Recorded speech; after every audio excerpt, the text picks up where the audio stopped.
Good morning my dear friends. नमस्कार दोस्तों। आज मैं आप लोगों के साथ एक बहुत ही खास विषय में डिस्कस करने वाला हूं कि जो ट्रेडिशनल मार्केटिंग बिजनेस और डायरेक्ट सेलिंग या नेटवर्क मार्केटिंग बिजनेस, ये दोनों में अंतर क्या है।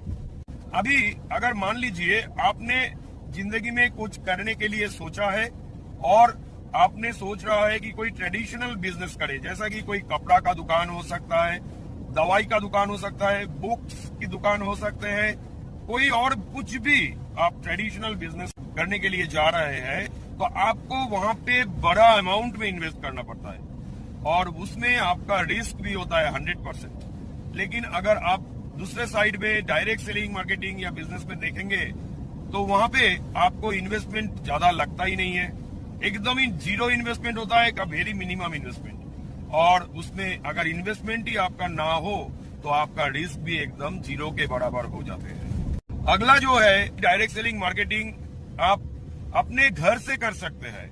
इसके लिए कहीं पे कोई दुकान या जगह लेने की कोई जरूरत नहीं है। लेकिन आप अगर ट्रेडिशनल मार्केटिंग सेलिंग में जाएंगे तो वहां पे आपको एक दुकान होना बहुत जरूरी है।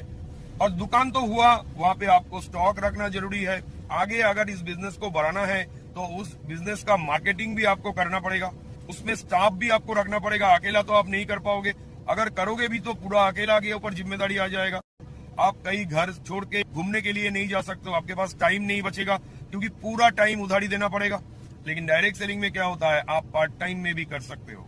मान लीजिए आप कोई जगह में जॉब कर रहा है या कोई काम कर रहा है, उसके बाद जो एक्स्ट्रा टाइम आपके हाथ में होते हैं, जो एक्स्ट्रा टाइम आपके हाथ में वेस्ट हो जाते हैं, जो आप किसी भी तरह उसको काम में नहीं लगा पा रहे थे, उसको आप काम में लगा सकते हैं। तो ये है डायरेक्ट सेलिंग की खूबियां।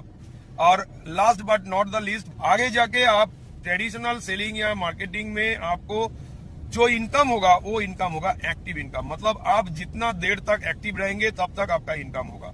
आप किसी कारण से एक्टिव नहीं रहे, दुकान खुले नहीं, दुकान बंद रखा, कस्टमर आया नहीं, तो आपको इनकम नहीं होगा। लेकिन डायरेक्ट सेलिंग में आपका इनकम पर्सनल एफर्ट के ऊपर डिपेंड नहीं करता है। आप एक टीम बनाते हो, जिस टीम के माध्यम से आपका जो इनकम आता है वो आपकी इंडिविजुअल एफर्ट के ऊपर डिपेंडेंट नहीं होता है। इसीलिए आपको यहाँ से जो इनकम मिलता है वो पैसिव इनकम कहलाते हैं। तो ये बहुत सारा डिफरेंसेस आपको देखने को मिलता है।